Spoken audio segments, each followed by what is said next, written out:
Hello, everybody. I'm Charles from Teachers Discovery, and it is wonderful to see all of you. Thank you so much for coming out this evening. Today's Wednesday Reader Workshop is Improving Writing Skills with Stories. So Dr. Jamie Lincow, thank you so much again for doing this with us. We appreciate it so much. Thanks for having me. I'm excited. Right. Well, in that case, I guess I'm going to go ahead and let you take it from here, and Great. we're all ears. Awesome. Well, I'm so excited. We're here for our 5th Wednesday workshop. I have so much to show all of you. I can't wait to unpack some of these activities. And like Chuck said, please go to the Facebook page. Let us know if you have any more questions. And when you try some of these, please let me know how they go, because I would love your feedback and love to hear how it's working for you in your classroom. So I just want to give you a brief introduction. If this is your first time joining us for a Wednesday workshop, I'm Jamie Lincow.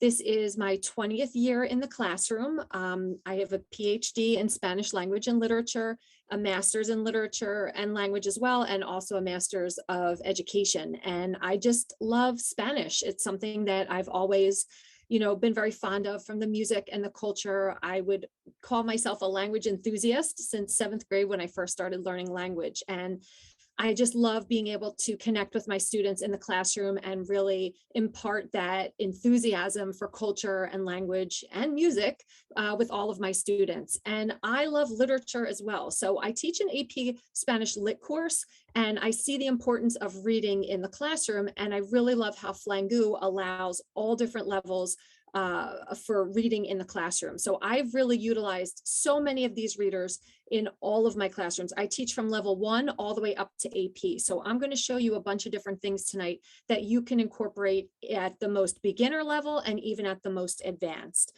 So I really think that, especially last year and this year, we're all looking for some new and exciting things to motivate our students in the classroom and really keep them engaged and enthusiastic. And these readers have really provided such an opportunity for me to keep it fun and new and fresh, and also for the students. And I've just really seen such growth, especially over this year, now that we're all back in school together. I'm sure some of the trials and tribulations that we've all experienced this year are similar. But I think the use of these new type of curricular tools, such as the readers, are things that we can all rely on to make it more fun and exciting for our students as we're learning, the new type of world that education really is. So I just want to show you a real quick couple tips and tricks that I use all the time when I'm using Flangu. So if you've never used Flangu before, I'm just going to share my screen with you. There we go. Okay, I'm going to share my screen with you. So I'm going to walk you through some of the different activities today. If you haven't yet upload or downloaded the link for tonight, there's a bunch of different activities. I'm going to refer to that, and I'll put that on the screen as well. But real quick, I just wanted to show you what are some of the tips and tricks that just a basic reader can do for your classroom. So I picked this one. This is the first reader that I'm going to highlight tonight, Andres Quiere Amigos. And it's a real cute little story about a boy who's new. He's a freshman, and he's trying to find his place in school. So just real quick, at the top bar here, you can quickly type in the name of the book that you're looking for. If it's something that you're just trying to peruse, you're not sure which book you want, we have a great title page here where we're listed by levels. So there's pre-level 1 and level 1, level 2, level 3 and up. So you know by level of difficulty what reader you might want to choose. We have teacher favorites, comprehensible input, and then we group by theme, like biographies, comedy. So there's great things here for you to choose from, and also for you to say to your class, like, hey, pick something on holidays. Here's a grouping for you to choose from.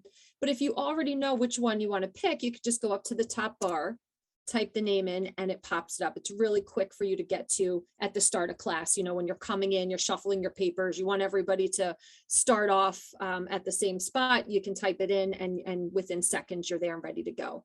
So you see a little summary here of what the story is about. It also tells you over here that it's a pre-level 1, how many chapters. So you just have an idea of how long each reader is. Some of them, this is a little bit of a longer one. Some of them are short. So you're going to see, I'm going to use one today, a shorter one. That's just maybe for one day in classroom. I'm going to give you suggestions for making these longer writing assignments, shorter writing assignments, and you'll be able to see how versatile the different activities are for whichever reader you choose. So each one has words to know, which is a download that you could easily print out for your students. You could just, lead them to this page and have them take a look at what are some of the words. This is more of a beginner level. So you might want to go through a list like this and say, okay, let's break down and see what are our nouns. ¿Cuáles son los sustantivos de la lista? ¿Dónde están los verbos? Like you might just want to break down what are the words, which are the words that we already know, what are some cognados. So you could utilize this as some type of, bell ringer or just something to get the crowd excited about what is the theme that they're going to read. When you read here, if you've never done a Flangu book before, you're going to see that it's broken down into chapters, and we have all these great highlighted words where they're words that we've decided are essential for the kids to understand the text. So we've highlighted them. So in case they forget, or if they're a beginner level and they might not have gotten some of these words before, maybe they didn't get to ordinal numbers, so they're not sure yet that noveno is ninth. Maybe they haven't had conjunctions yet, but the bulk of it they're able to understand. We've highlighted certain words for them so that they can completely understand what it is that they're reading. Because at the end of the day, we want these readers to be challenging, but we also want to utilize them as confidence builders in our classroom.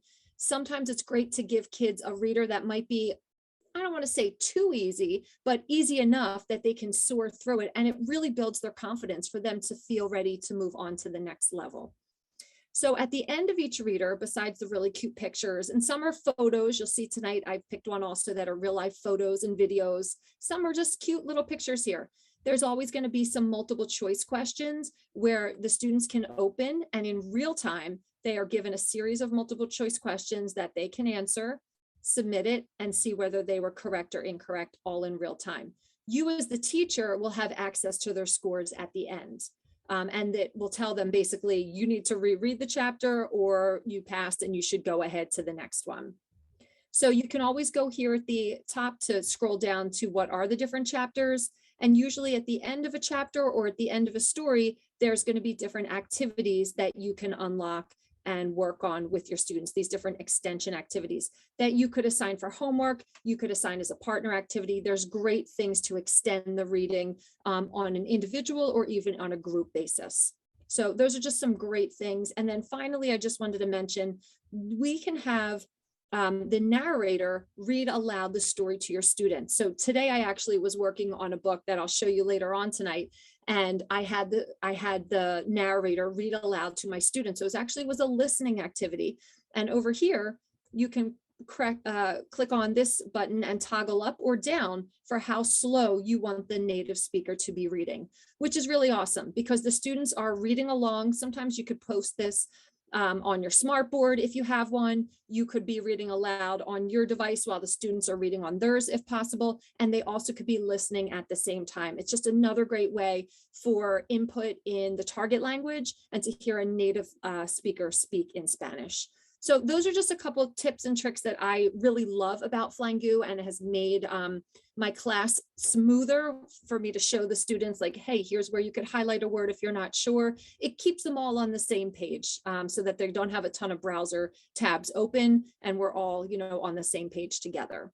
So I'm going to use this reader to start off my first writing activity that I'm going to talk about tonight. And that's going to be over here. If you want to upload this one, the beginning level, a poster, un club escolar. So I'm actually working on this right now with my 5 honors students. So they're juniors, and right now they're in the world of AP testing. So this week and next week, I don't know if any of you have AP classes in your high schools, but it is crazy, and the students are really stressed out. So I'm trying to think of things that are still cultural, still in Spanish, and still making them produce, but that's not really stressing them out too much. And we're in the theme of identidad personal y pública. So we're talking about personal and public identity. One of our contexts is self-esteem. So we read this book, which is one of the things that I talked about as a confidence builder. This was very easy for them to understand about Andres. And you see my little description here. He's new to the school. He's trying to fit in with the athletes, but he doesn't like any sports. He doesn't know how to do any of them. The reading part for them was very easy and was pretty gratifying that they could soar through it. So it wasn't really the context so much that I wanted them to focus on, but rather the idea of fitting in and finding your sense of belonging at school, which is something that I'm sure all of you are working so hard on with our students this year, is just really the mental health aspect of school and making sure everybody feels like they belong and they have a purpose.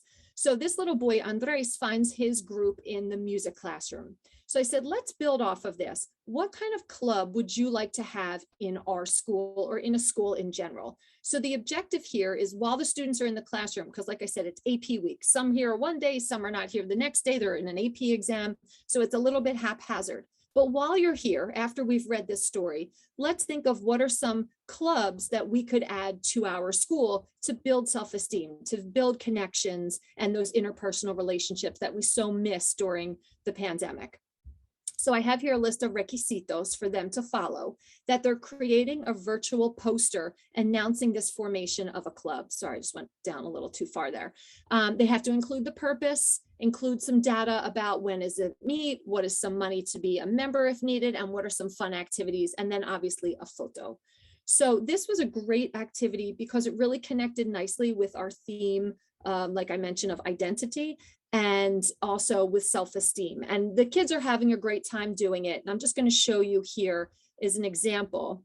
So what I do is I share with them, I created a Google slide and I use this as my example slide. This was actually from one of my students from last year, that they created a mental health club when I did this activity with them. So I made this link shareable so that all of my students could edit it. I uploaded this to Canvas. I said, okay, now you're going to add your own slide. Each student will add a slide that you will work on. You only work on your own slide. And at the end, we're going to have a running list of maybe 20 to 30 different clubs that we think would enhance our school. I said, also, when we're finished, I'm going to make it read only so that you cannot go in and change it again. And then we're going to do some type of improv activities. That's what I call the different activities when we're dialoguing together in the classroom. Maybe when I'm asking them to respond with a follow-up question. Maybe I'm asking them to respond to the different clubs with an exclamation. One time I've asked them to type in the speaker notes. Can you write a follow-up question? And then I ask the person to whom the question was made to respond out loud. So some type of activity to kind of bring it all together and give everybody a chance to share their club and ask questions about friends clubs. I take it one step further because kids love a contest. And I say, okay, I'm going to share this link once it's completed and it's now read only. I'm going to share it with all of my classes. So then I will create like a Google form that I'm going to give to all my classes and ask them for what clubs would they want to join. So they might not be a junior, they could be a freshman or whomever you teach, or I might even share with my department just to make it interesting and give the kids something to do. So which 3 clubs would they like to join? Not only is this fun because it's a contest, it gets my other students reading, asking questions like, hey, what does that mean? What is salud? I know what mental is, but what is salud? It gets them reading in the target language again. And it was a really fun activity last year. So that's why I decided to repeat it this year as more of a fun type of laid back classroom activity that still keeps the students engaged and motivated. The cool part is too, with Google Forms, then you can see how many clubs got the votes. And then I told my class this year, whoever gets the winning one will have some type of celebration or we'll do something fun. So they're pretty excited about that because who doesn't love a contest? So that's my first one. Again, it's a writing activity about, creating something. It's more creative writing. And again, it's something to really just boost. This could be done individually. You could have partners. You could also create more of a follow-up activity at the end for a formal presentation where the students have to get up and present their slide to the class or even pre-record it and play it to the class. There's all these different great, extension activities you could do with just a simple virtual poster.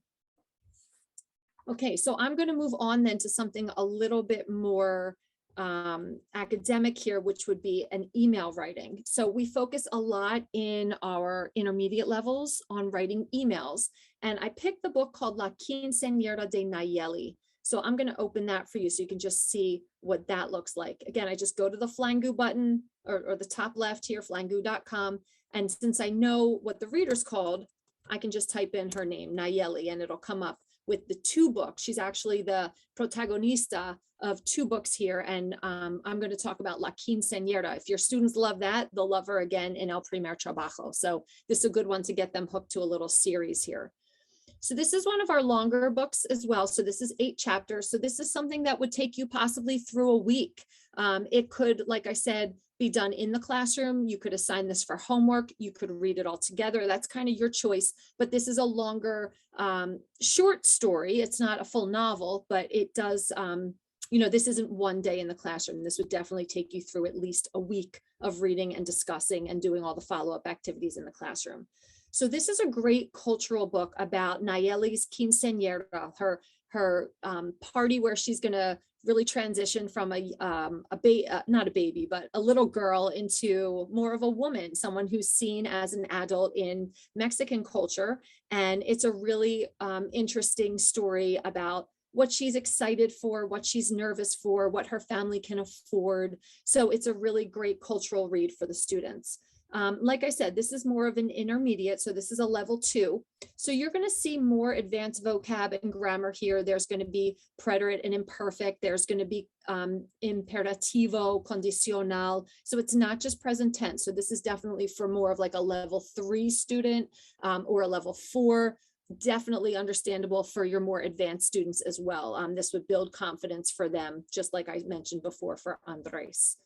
So my suggestion here, if we're talking about practice email writing, which is one of the tasks of the AP exam, so I know we're stressing that all through the different levels that we teach, is how to properly write a cohesive, culturally practical type of email. So my suggestion here was to describe a celebration that you have with your family, because Nayeli is about to celebrate her quince. While she's about to celebrate her quince, she's talking a lot about the different type of food she's going to have there. And she makes a whole list of, tacos and tamales and enchiladas and pollo con mole.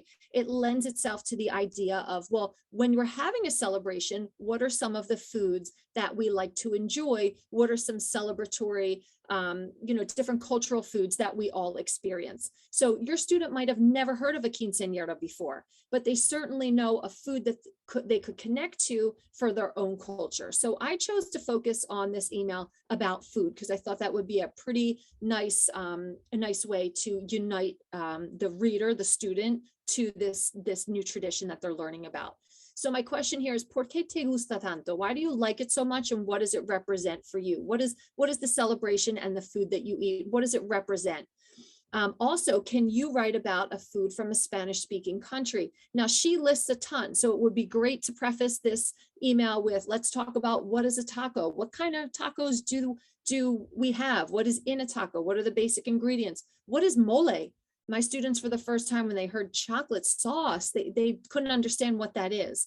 What are enchiladas? Maybe they've never had that before. So a way to kind of tie in the culture, because we know that's so important for them to connect personally with the culture and then make that connection with their own, with the culture and the target language, and then make that connection with their own. So if you weren't into the food, you could easily change this. It's very versatile. You could just make it about a tradition. Maybe you want them to connect about some type of transition that they might experience in their culture, from becoming a child to a young adult. Or maybe you want them just to elaborate on the fact of someone eventually has this fall from innocence, like we might talk about in our English language classes, but what would represent for them that transition? What was the transition in their life, maybe culturally or maybe just intellectually, where they experienced some type of transition? So this is a very versatile idea that would connect to the Nayeli book as well. So I would like to go over the proper salutations with my students. If this is an AP level or more advanced, we might be practicing on, well, how do we make a formal essay? When we're writing in English, everything is dear. But if I was writing to someone formal, I wouldn't write querido, it would be estimado, like going over the proper salutations. We want to make sure that they're confident in the way that they're writing this in a different language. Closings, we always write love or XOXO. It's not appropriate when we're writing an email, especially in school. We want to talk about, is it someone familiar? We might end off with besos y abrazos, maybe if it's someone we're very closely friendly with, or we might just sign off with un saludo. If it's something formal, we have to remember atentamente. So all of these, preface for how are they going to set up their email. I'm always stressing to my students about elaboration and detail, because that's definitely one of the requirements in the upper level and even in the AP rubric, is that can they elaborate? Don't just tell me you eat, I don't know, you eat matzo ball soup when it is your turn, when you're talking about your culture and you celebrate the Jewish New Year and you eat matzo ball soup. Tell me what it is. Describe it for me. What does it taste like? How often do you eat it? Who cooks it? Give me some detail. That's something that we definitely want to see, is this detail and elaboration.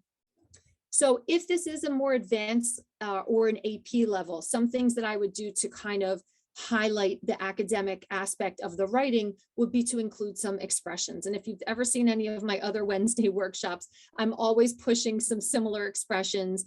And my students, I say to them, you're going to feel like a broken record by the end of my class, but I really think it's necessary for these type of expressions so that they can really structure their writing, structure their essays, talking about their opinion with a mi parecer rather than just en mi opinión.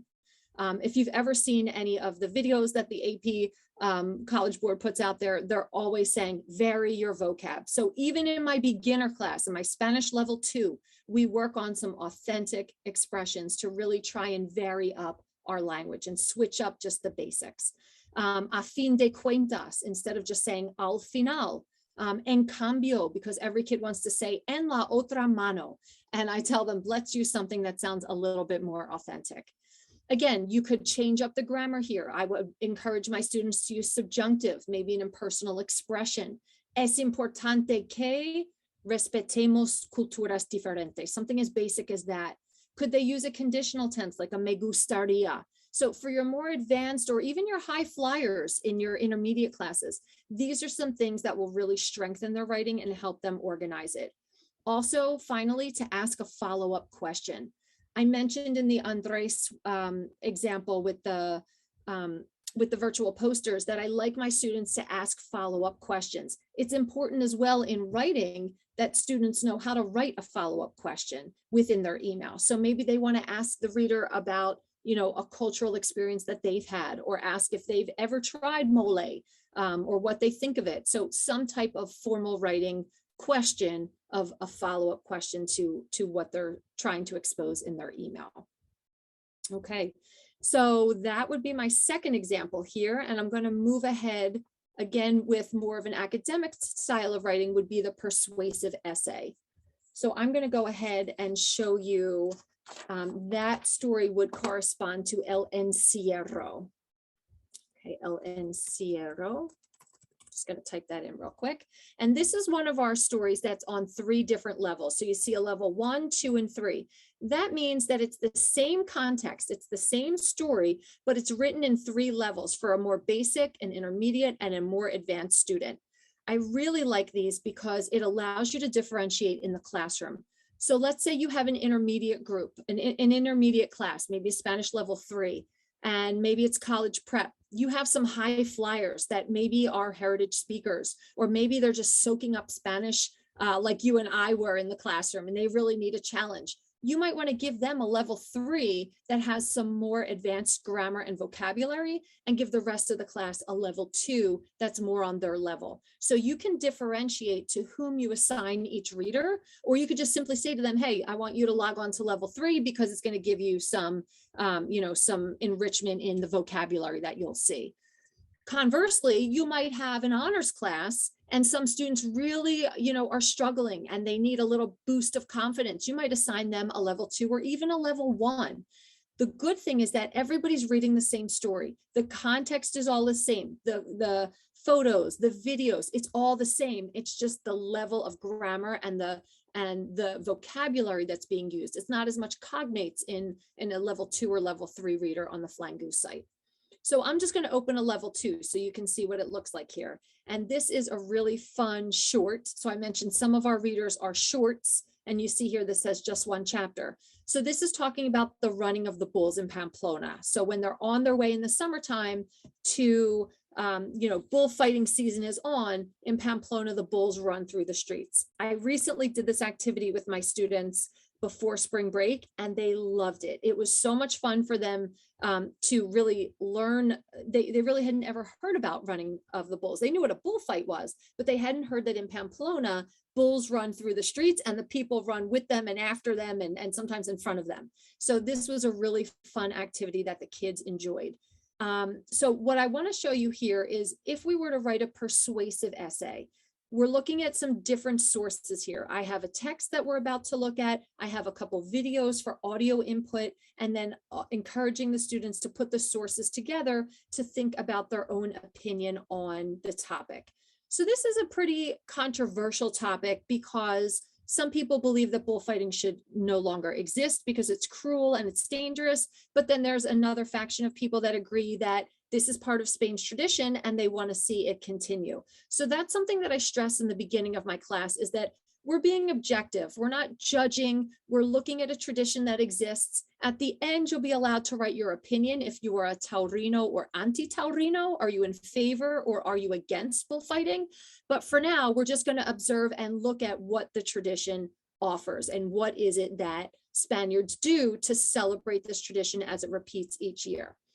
So again, this could be for a beginner, an intermediate, or advanced level. And I'm going to give you some input at the end to show you how you could tweak it for all those levels. But I would start off with that type of warm up about culture, talking about what is a bullfight, but then also ask students, what are some traditions that they look forward to each year in their culture? Because every year the running of the bulls takes place. So many Spaniards look forward to that, that would kick off the bullfighting season.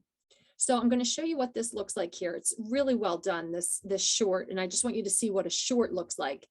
Lots of great bright pictures, gives a little bit of pre-reading here to tell you what is bullfighting, where does it take place. It uses this great expression, híjole, which my students have not stopped saying in the classroom. Híjole has many different uses, and that's, again, another expression for them to include in their speech and in their writing. And then there's this great map to show them exactly where Pamplona is. So we've read other readers that take place in other Spanish-speaking cities. We've read about Las Fallas. We've read about things that are going on in Seville, in La Feria de Seville. So it's nice to contextualize for them, like, hey, we read a story that takes place in Spain, in Madrid. We read a story in the south, in Sevilla. Here we're up north in Pamplona. So it's nice for them to kind of get a lay of the land in that regard. Again, here's all the words that they would need to know, just like I showed you from the preview of Andres. And then we dive right in, and you can see there's just one chapter here. So there's text, there's photos, text, photos, more photos. Kids really like this. And there's also some videos you can see there. That's a 43-second video. Again, another 30-second video here. The videos do not have narration, which is really cool because you could have your students narrate the videos. That's actually something that I spoke about. I think it was Wednesday workshop number 4 with speaking and listening. But that's something, if you go back to the Facebook page, I outlined a whole lesson for you to have your students narrate over these videos and use the Screencastify. It comes out awesome. Like, you just hear your students' voices and the video plays in the background and it's full screen. And it's really fun when you play it for the rest of the students to watch and they hear their friends screaming, híjole, tengo miedo. It's really cool. And it's only 30 seconds, so it really doesn't take that long to do. But yeah, so then you could see there's a little bit more text here, more videos. It's really not a lot. I would say this is about a 1-day read in class or as an assignment to your students. There's always the multiple choice and there's some short answer questions if you wanted to elongate it maybe to a second day, but that would be an example of one of our shorts. So my suggestion would be to obviously talk to the students about, what is bullfighting? What are their own traditions that they look forward to? Read the reader at the correct level. And then I said, I found 2 videos that really kind of highlighted some more about bullfighting. And I don't know if you've ever seen any of Rick Steves' videos. I'm just show you one here. They're pretty short. He speaks in English, so it's understandable by everyone, but it really dove a little bit deeper into the traditions. It took them to the bullfighting museum, and it was only about 2 minutes long. So students really could see, besides the text, this is a very serious tradition that is upheld even today, and people are excited to proceed in the parade. I'm thinking the word desfile. Sometimes I can't think of the right word in English. So they're proceeding through the parade, and they're dressing in a certain style. And it's really nice to see just another iteration of what this tradition upholds. Also, I listed one other. This is a news clip that I found. Again, it is in English, but there is Spanish speakers within. They have a torero, they have a matador who wants to talk about how he's so excited to come back into bullfighting since the pandemic. And you see people, you could actually see them here in this little preview. People are wearing masks. So this is very right now, this is very contemporary. It's germane to what we're all experiencing. And they're excited that bullfighting is finally back and live in person after the hiatus during the COVID pandemic. So it's neat for students to really see, wow, in 2022, this is what we're debating. Like, do we want to have bullfighting? Are we allowed to have bullfighting with, the restrictions surrounding COVID? Again, it's just another level, another iteration of this tradition that's going on right now in Spain. So the story then would be, okay, how do you respond? You're going to write a persuasive essay. You might even call it, for your more beginner classes, you might even call it a journal entry, or an opinion piece. Sometimes kids get nervous when you say the word essay. But really, it's some type of personal reaction in which they offer their opinion, their perspective on what they read, on what they discussed, and what they watched on these sources. So you're really looking at comprehensive input here for, all about bullfighting, and then for them to kind of mull over what are their thoughts and express themselves on paper. So my question was that I said to all of my students, you have to answer the question, ¿eres taurino o anti-taurino? And by now they all know what that means. Are you in favor of, or are you against bullfighting? And defend your response.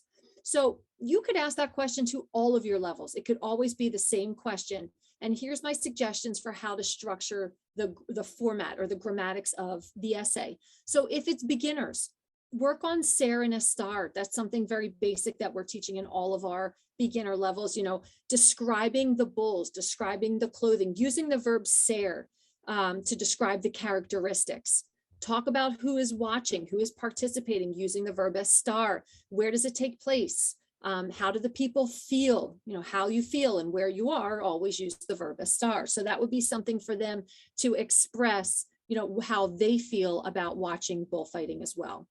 If it's intermediate, maybe you want to work on past tense. My level 3 class and my level 4 class, we're always teaching and then reviewing year after year the imperfect and preterite, when to use each one.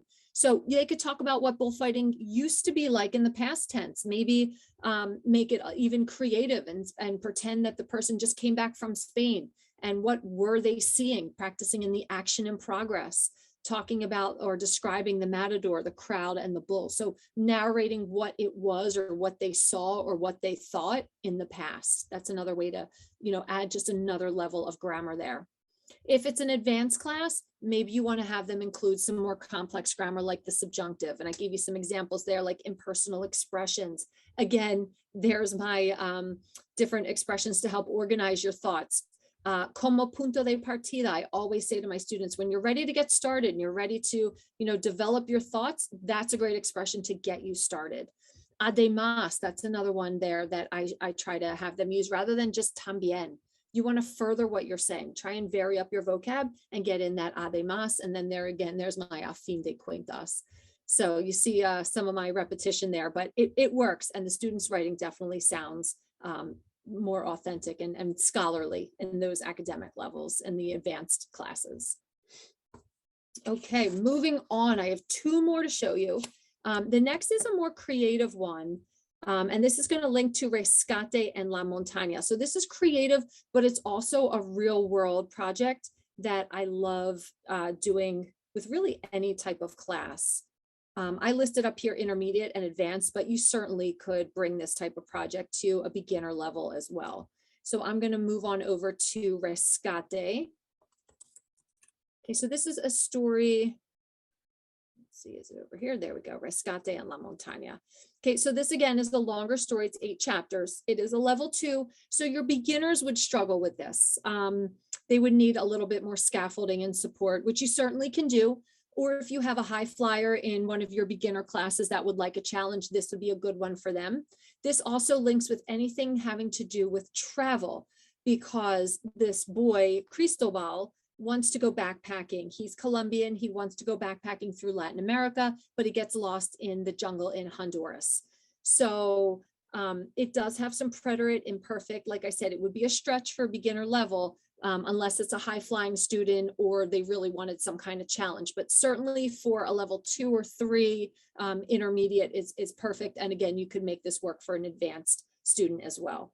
So in this reader, 3 main cities are mentioned: Bogota, Colombia, Tegucigalpa, Honduras, and then Buenos Aires, Argentina. So I limited it to those cities.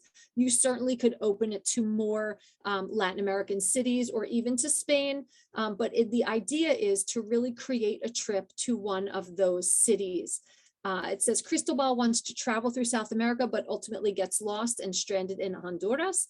Pick one of the cities mentioned and plan a week-long vacation to that destination. So it's a way for the students to get a little bit more ingrained in the culture of one of those cities. And like I said, you certainly could offer more cities to them or let them do some research and find one on their own. But it allows them to create a real-world project where they are planning a trip to that destination. Especially for our high schoolers, and I'm sure for the middle schoolers as well. They've never booked their own flights. They don't really know how to read the timetable for, a US Air flight or something like US Air. I'm dating myself here, an American Airlines flight. They don't know how to actually plug in what are the cities, where are they going to. They're not really familiar with doing that on their own. So this gives them a sense of confidence of the real world. If you're going to book a flight, here's how you do it. So you're going to see here at the bottom, just skipping ahead a little bit, I listed some websites that I walked through with my students: how to find a flight on the aa.com travel website, how to find a hotel. We went to Expedia and Trivago. I actually said to them, do you guys ever see any commercials for hotels? They all raised their hand. Trivago, Expedia. They knew what they were, but they themselves had never opened the site. So we walked through that all together. And I said, okay, so you want to go to Bogota, Colombia. How would you even start? How would you, let's look for the airplane. What does it mean to have a layover, a stop? What happens when, you see the time and it says +1 at the top? That means you're getting there the next day. Like all of these things, which it's really a life lesson for them to learn how to plan to travel to these places, which hopefully they will go to one day. So the project here was to get the information about a flight and a hotel. And I told them money's no object. If you want to stay in an Airbnb, that's fine. If you want to stay in a 5-star luxury resort, that's fine too. It's your choice. You want to travel first class, by all means, but it has to be realistic for time. When would you depart? When would you arrive? How many layovers? Looking at things like that. Then it was the research of what to do when you're there. And they relied a lot on Google, but they also looked at TripAdvisor was another great one that they looked at. So how to find a couple activities, how to find prices, how to look at websites. A lot of the times they were in Spanish, so that was great for them to practice on reading. And then slide 8 here would be a final commentary about the trip, which was the written piece. They had to write about what the trip was like using past tense for my students. So overall, they created a slideshow. We did Google Slides where they followed this rubric exactly, slides 1 through 8, but slide 8 was the slide with the text. Now you could certainly expand upon this and have them present it to the class. I broke them up into little groups and I had them present each trip to each other in like a round robin, where each listener then had to ask a follow-up question. So we turned this into a dialogue, but they really liked sharing what they found, almost like they had ownership over the trip. They created this, and most of them said that they really would like to take the trip afterwards. So I thought that was a success. If you didn't want to do a slideshow, if you wanted just to keep it strictly writing, I have some ideas down here for you for an email. Again, you could always go back to, have them writing an email about a trip that they took or about the trip that they want to take. So you could totally differentiate on grammar. You could, if you're working on future tense, what will happen on the trip? Where will you go? You could have it in the past tense. What did you do when you were there last year? So you could absolutely gear this. It's very versatile, this type of project, to whatever grammar lesson you are studying in your classroom. Okay. And then my final writing activity that I want to share with you is about a biography. And this is what I'm currently working on in one of my classes. This is more of an expository writing, a biography. And this is for more of an intermediate or advanced. You certainly could, like I said, if you feel like you have students that would be able to understand the text, then absolutely include it with them. I'm just giving my suggestions here. So you can make this as versatile as you'd like. So we're going to open up the book Yalitza. Okay, so this is a Mexican actress who actually right now is a UNESCO ambassador in culture, and she's advocating for domestic workers. She's advocating for indigenous languages in schools. She's definitely a figure that is utilizing her publicity at the moment to really fight for what she believes in, and to advocate for Mexican families as well. So this connects to what I'm talking about. One of the themes in my classroom curriculum right now is trabajo voluntario. We're talking about volunteer work and inspirations. Who are people that inspire us in our community? So I thought this was a great one to share with the students. And we're right now working on the reading part. So you can see this is not too long. It's six chapters. You're definitely going to get the same type of text here.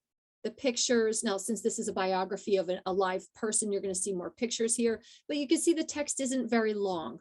So it's not too many pages. It's not too much input of text. So you could do this with, the end of a beginning class, a class that's about to go on to an intermediate. Certainly an intermediate and an advanced class would succeed with this with no problem. Again, you have the multiple choice questions. You always have the narrator.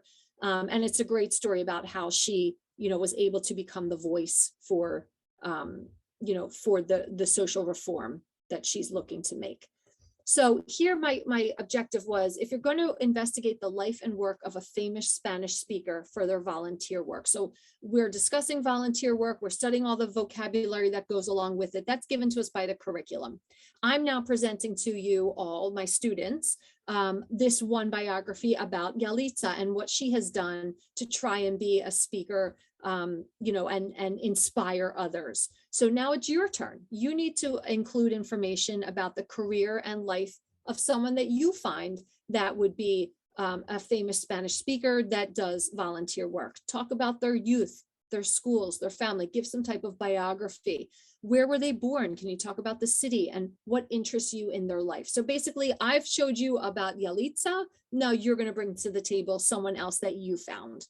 I suggest to make this in a slideshow, like again, with maybe Google Slides with text and pictures so that you can present in front of the class. You certainly could have your students record. I know on PowerPoint, there's, the availability to record right on the slides. For Google Slides, my students usually do a screencastify and just screencast right over the slide. So you press play and the whole thing runs seamlessly. It's really nice. You also could have them do it live or in small groups, like I mentioned with the last activity. That's totally up to you. I give them a couple suggestions here of definitely some names that they've heard. Shakira and Juanes give a lot to Colombia. That's a separate thing that we study in my classroom as well with their two foundations, but we know a lot of these names here, and obviously there's more that you could add or the students could add as well. So that's just, an idea. If you like this idea and you didn't want to have a 6-chapter book, or you wanted to make this more for a beginner level, we do have another short called, it's a biography of Amanda Gorman. Just want to show you this so you can see how this is way shorter. So if you didn't have enough time and you wanted to do something that integrates, inspirational voices, she's the poet laureate, the young woman who's the poet laureate that read before Joe Biden's inauguration. So this is a much shorter biography, But again, it gives students that platform to talk about inspiration and inspirational voices, and then turn the tables for themselves to go find a voice that they would like to present to their students and their class as well. So those are all the suggestions that I have for you tonight. I really am excited for you to try them. Like I said, for this one, I'm right in the middle of that activity now with my classes. For this slide with the club, same thing. So I'm excited to see how it rolls out this year, but I really look forward to your feedback and to see if you have questions or, what are your thoughts as you try these activities in your classroom as well. So I'm going to go ahead and stop sharing there and see if there's any questions. There weren't any questions higher up, so I guess all the new questions will be new. You can put them in the chat, or if you want, you can just unmute yourself and you can just ask away.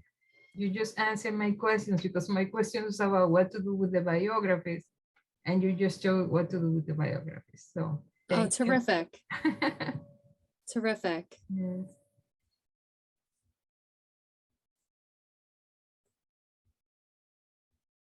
Does Flangu have readers for very beginning reluctant readers?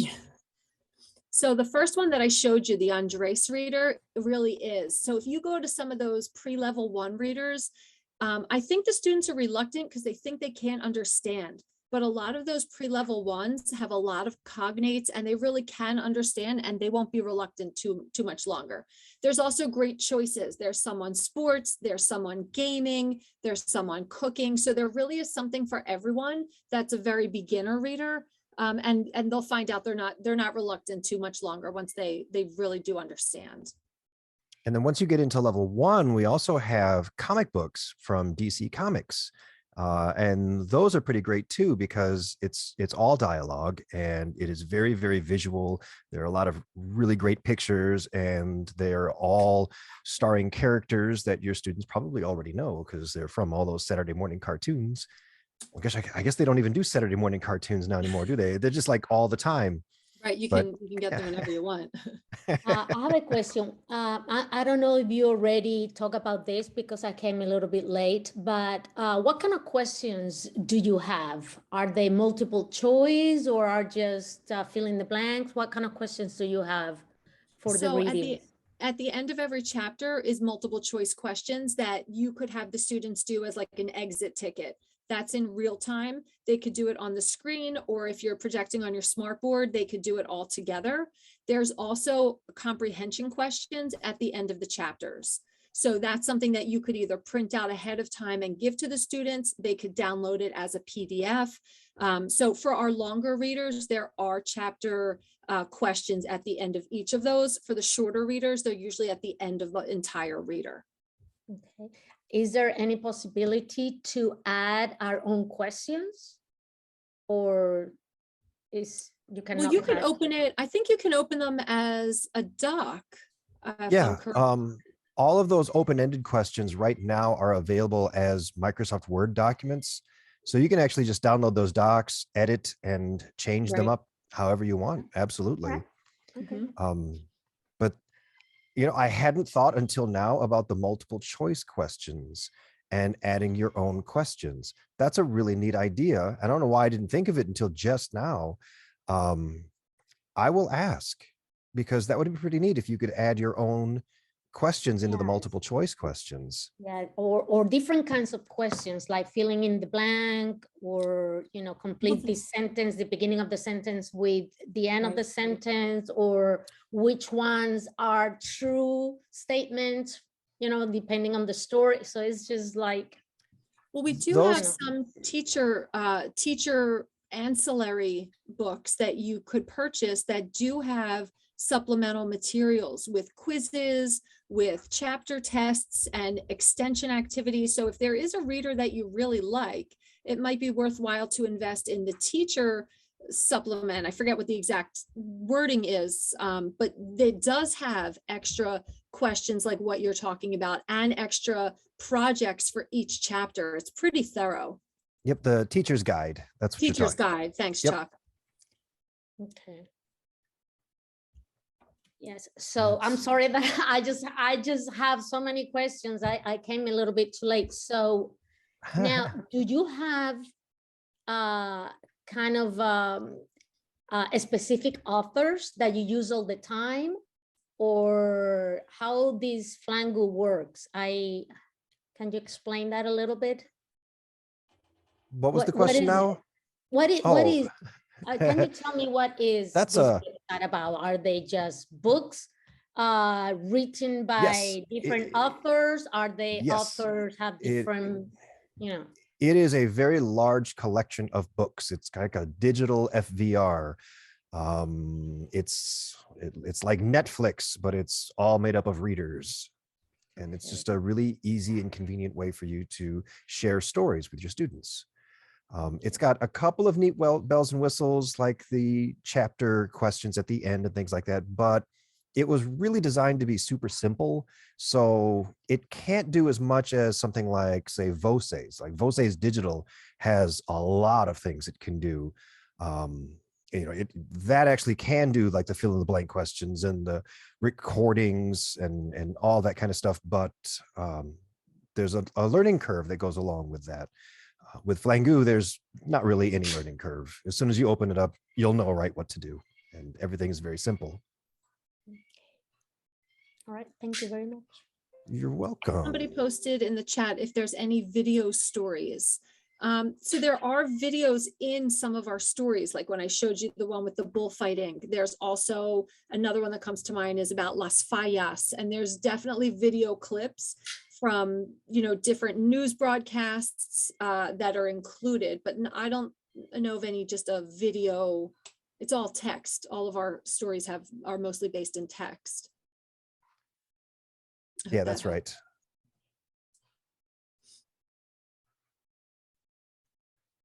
All right, I just posted a link for you. Anybody who wants to know a lot more about Flangu itself, like how it works, what it looks like, all of that, sign up for just a really quick walkthrough, and one of us will show you, like, one-on-one on Zoom, just like this, and we'll show you exactly how it works. Flangu, somebody asked, what's the difference between Flangu and Teachers Discovery? Flangu is a product of Teachers Discovery. And somebody else asked, how do you keep students off of Google Translate? If we're talking about Flangu, it's set up right now so that there is no left click and you can't highlight. So there's nothing to highlight. So you can't like click and drag, you can't copy paste. And if you install the translate, what do they call it? Like extension that goes into Chrome, Right. that automatically translates a page, it just comes back and says there's nothing here to translate because it can't see the text. So we've done at least that much, and it helps. It's not completely foolproof, but it's at least a tier, hopefully most.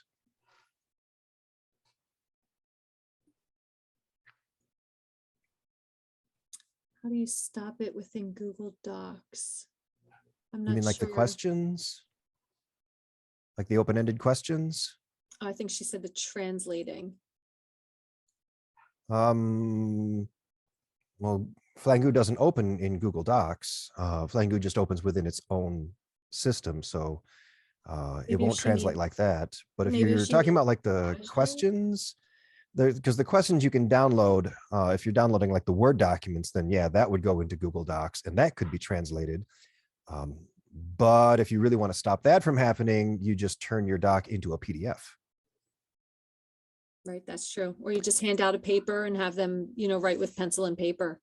Oh yeah, absolutely. It'd be a lot harder to translate when That's it's right. just paper and pencil. I don't know if any of your schools use something called Go Guardian. I know we use that in our district, where it basically locks the browser for the students so they can't move anything off of their screen except for what you're allowing. That might be another way to just keep them on the right page. Absolutely. Do we have any more questions about classic literature? No, we don't really have anything. Well, let me rephrase that. There are some classic characters and there are some classic stories, but there are no direct translations of classic literature. No. So no adaptations as far as that goes. I mean, you will find things like I know in French we've got like Beauty and the Beast, and we've got a couple of things like that, but they're very simplified. They are definitely not direct translations of the actual literature pieces.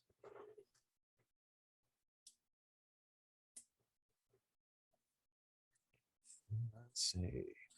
Is there anything else? What is the difference between Vosges and Flangu? Wow, that's like, it would be the difference between a car and a jet engine, I guess. So Vosges is designed to be a full 1-year curriculum. So it has everything that you need to run an actual curriculum. It's got the pacing guide. It has stories and all of that too, but it also has recording activities. So students can actually record their voices. It's got all different types of questions. It's all ACTFL aligned. It's standards aligned. I mean, there's a lot to it. It is a very beefy product. It's very cool. Yeah, and Vosges is absolutely CI. They have a complete CI series, and their CI series is in Spanish. They have one for French. They have one for Italian. They have one for German. And I feel like I'm missing one. Italian, German. I think there's like one more that they just added. Anyway, there's a lot, but there is a lot to it. So if you are going to look into Vosges and you do want to invest in it, keep in mind that you're going to be spending some time in there to learn how to do it, because it's very, very customizable, which is great, especially once you get the hang of it. You'll absolutely love it, but there is a lot under the hood.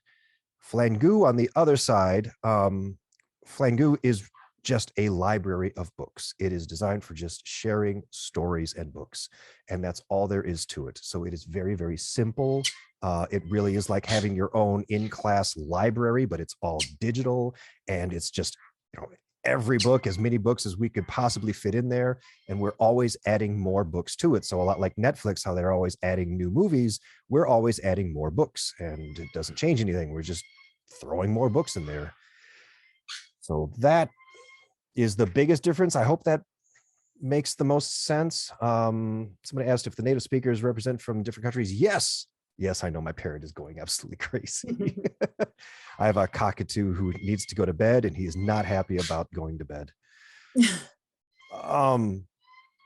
Yes, for the native speakers, we did do our best to get speakers who are actually from the regions where the stories take place, so they are as authentic as possible. I did just want to mention to everyone, if you're interested, our next workshop is going to be on June 1st. And that's where we're going to talk about linking readers to the cultural aspects of your curriculum.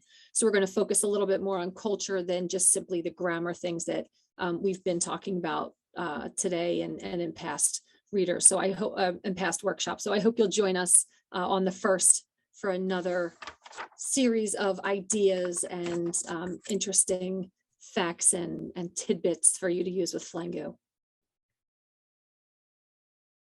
All right. And somebody asked, what is the cost of Flangu? Flangu is $129 for 1 year. And that's 1 calendar year, so 12 months. It does include 180 student accounts. If you have more students than that, you just have to talk to us. And I'm pretty sure we're just going to add them on there for you. So just have to let us know.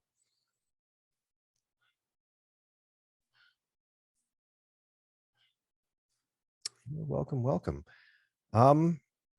I don't have anything. There's a hand raised. Somebody has a hand raised. Marble, you have a hand raised. Did you have a question? Nope, you're muted. You have to unmute. Yes, I have a question regarding one workshop you did in February 24 with Brian. Yeah, I know the one. Yeah. Yeah, I never received the certificate. Oh, email me and email me to remind me, and I will send that out to you probably tomorrow. Oh, okay. I will. Okay.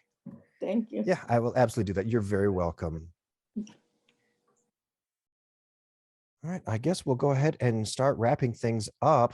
One more, 2 quick questions. Is there something for elementary school? No, I'm sorry. Well, I don't know. What do you think, Jamie? Is anything in Flangu good for? I mean, some of the pre-level ones could be elementary. I mean, they're really, the characters are in high school. I'd say ninth grade is the youngest. So that might be a little bit of a drawback for elementary, but if elementary is like sixth grade or seventh, possibly. Okay. My school is concerned about students creating accounts on Flangu. Can I use it as just a teacher? Yes, absolutely. You do not actually have to use those student accounts. I do have plenty of teachers who use it just for themselves as a teacher account, and they will project it up on the wall, and they'll do it for class stories. They'll use the audio, just so they can have a native speaker present. They can post the videos, so all kinds of things like that. So yeah, plenty of ways that you can do that. Where are these videos posted? Well, this video is live right now on Facebook, and you can actually go to Facebook anytime. You will find the video there. Like as soon as we're done, you just shoot right over to Facebook, go to Teachers Discovery. That video is right there. If you have questions that come up afterwards, you can post them right there on the video as a comment, and Jamie and I are going to be there for the next couple of days, so we'll be happy to answer your questions. And then you will receive an email from me tomorrow, and that tomorrow's going to have, or that email is going to have a link to the video that's on YouTube. But that one I actually have to upload, and it takes forever and a day. So I'll have that one for you tomorrow.